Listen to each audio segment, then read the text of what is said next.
Okay, I see it. Hi, I'm Colin Archibald. I know you can't see me right now. However, I will be teaching a chainmail coif class on basically the basics on making a chainmail coif. For the process of this course, I will be using a key rings as the base or the tip of the head, and 14 3/8 aluminum. When I close rings, I generally use a flat nose plier and a flathead plier, but you know, and everyone's preference is whatever's comfortable with them. So, for starters, when it comes to coifs, there is a process known as expansions from the standard European 4-in-1. So the coif is a 4-in-1 piece with expansions, and I'll be getting more into that in a minute. So for starters, when you're doing a coif, you're going to want to put rings around the key ring, so it's an even amount of rings around it. I have a set of numbers which I tend to follow, which is pretty even. So from here, you have this picture here, this example here, which is 12 rings around. So I found that 12 is a nice even number when dealing with the 14 gauge wire. And from here, you're going to create a 4-in-1 connection. So all you're doing from there is putting 4-in-1 rings, row of 4-in-1 around it. So just recreating the same thing here, just having 12 rings around. So that when you're done that, it's gonna just simply look like that. So simple 4-in-1 piece around a key ring. So it's a nice circle all the way around. And just be counted there, it's 1, 2, 3, 4, 12 all the way around. Now this is where expansions come into play for making coif. Yeah, I will be using green rings to denote where the expansions are throughout the piece. I have a few other examples later on that will be showcasing these green rings. So I'm going to be connecting this green ring. Now, in standard 4-in-1, you're adding the rings within 2 rings all the way around. However, for an expansion ring, you're actually creating a ring in between them, for the future row. So what you're going to do is grab your ring, and you're only going to put it through the one ring here. Instead of 2, just 1. We're going to close that one up. What this does is that it creates an expansion row, as it's known, so that when you do the following row, you're going to be going through 1, 2, and then through these 2, and then these 2. So from the next row, there's going to be, let's say, 5 for 1, 2, 3, 4, 5 instead of 1, 2, 3, 4. So we're going to be doing that evenly all the way around this piece. The more even you go, the more evenly it sits on your head. So from 12, you're going to, once you add the expansions, it's going to be it's going to be 18. And to do that, you're going to be putting one of these at every interval of 2, which is going to start to look. It's going to look like this when you've done that. You see the expansions are in, and they're at the intervals of 2. And then this is where it starts to get kind of repetitive when you're doing expansions. I went ahead and did the expansion again from 18. I did in the next row, which is 24, and that's what this one looks like here. So from here, I did 18, 18 all around, and then now we did the 24, which is the row with the green here, and then all I did on the next one up is just did the 4-1 around. So there's the 24 here before adding any more following expansions. Now from here, it's starting to look a little bigger, and you're starting to wonder, well, how many rows you're going to do. So far, we've done only 4 rows from the key ring, 1, 2, 3, 4. So this is where we're going to start to look at what it looks like on your head. So when you put it on your head, it's going to obviously look really, really tiny, but you might have an idea of how many more expansions you might need to get to, I would say, about the temple, or at least so where when it's where your head starts to actually go straight. So you're trying to do that. So I did it another time, another even amount of times, which is I did it at intervals of 3, so it became 30. So now we have a piece that used to be, oh, let me get my camera set up right here. We have a piece that used to be 24, and now it is 30. One issue that might come up, which you might get nervous about, is when you see this here, this little nub-like thing that seems to happen when you lay it flat on the table. You don't have to worry about that, because when you put it over your head, it will expand, so it really won't really be a nub. This is also a reason why I chosen the keyring, and it's 12, so it's not too tight. It's loose enough so when it fits on your head, it's it just flows down. So again, I did the expansion one more time, and it is now at 40 rings around. I added 10 rings in an interval of 3 from 30 to add 10 to get to 40. And now we're going to, of course, put that one on my head. And now we're going to see. Now we're going to see that it is now up to here. And but you come home at 3:30. From here. Someone call. That's. All right.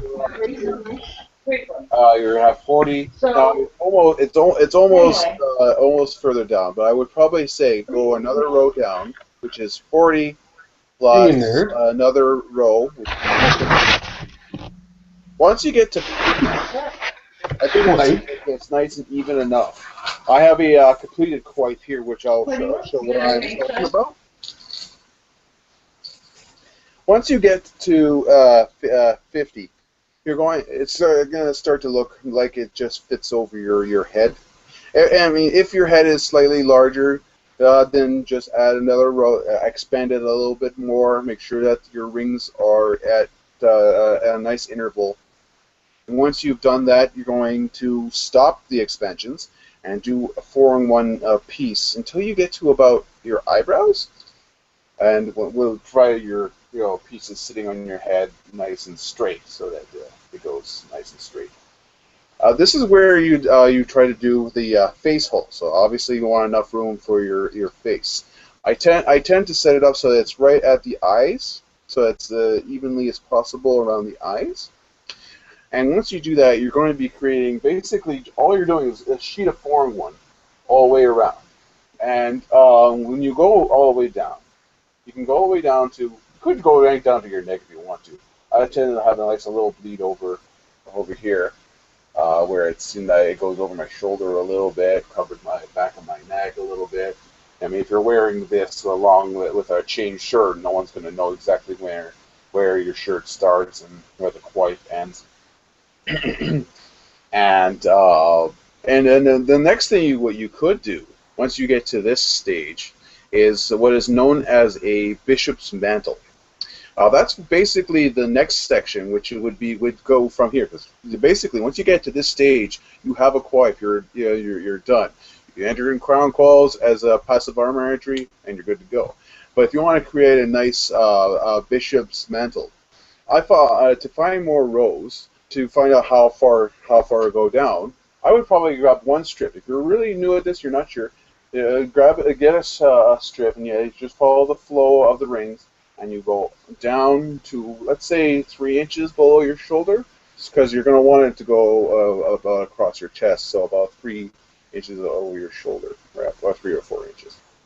And once you have that, you're going to start doing the expansions. When I first counted the amount of rings that are here, it's because when you close this off here, you want it to be a square. You want it to be nice and square, preferably a couple inches below your chin. Most gentlemen would want to have their facial hair, and you don't want your facial hair to be stuck in said beard. Obviously, for the ladies, that's not much of a problem. But for people with hair, when it comes to for the headpiece, it's very important on your closures because it will start pulling your hair. One way around it is to either wear a headband or a cloth armoring cap underneath, so that obviously when you're fighting in the heat or then you'll have something to collect your sweat.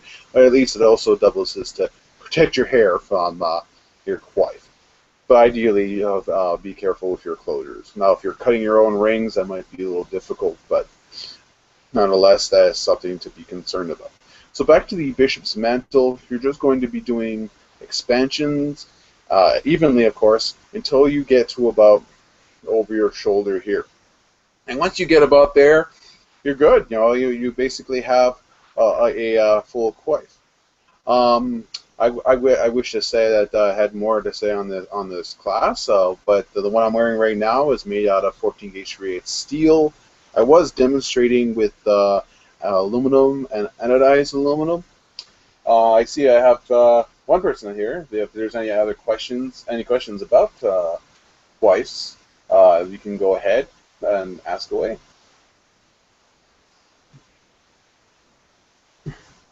No questions?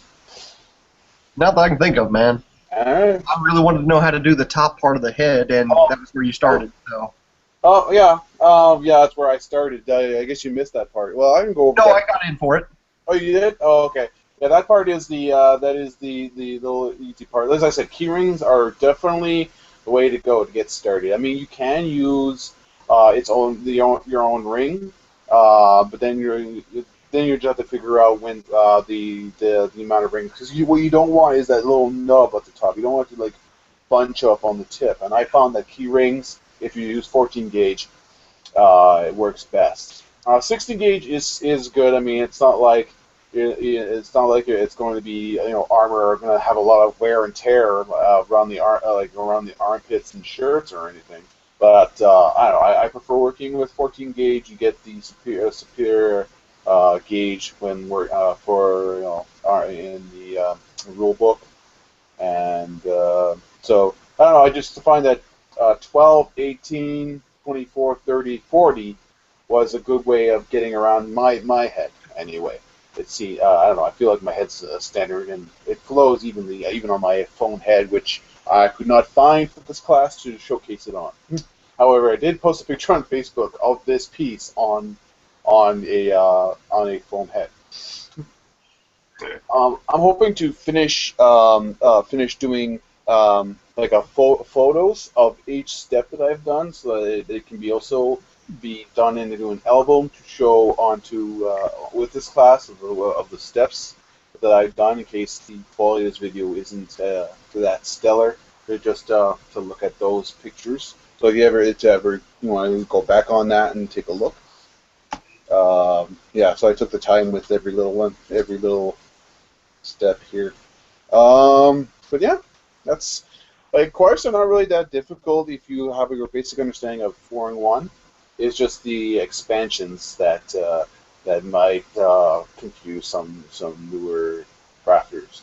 The idea of just you're adding a ring and just one little ring in between the two, so that the next row around is expanded. So yeah. Okay. I have one. Maybe not so much for me, because I'm probably not going to make one, but for anybody else that might be interested, do you have a preference for 4-in-1 for a weave for making coifs, or does it make a difference, do you think? Well, I've never made one out of different weaves, of say 6-in-1, but European 4-in-1. Most coifs were were made with that weave, as far as I recall. I'm sure someone will mention otherwise, but it's not that it's a preference. It's actually it makes for the expansions to work well. I mean, if someone wanted to try out 6-in-1, for instance, that would be very difficult, because the amount of rings involved makes it really, really tight. I mean, obviously you could use larger rings. I just figured the numbers are really, really tough to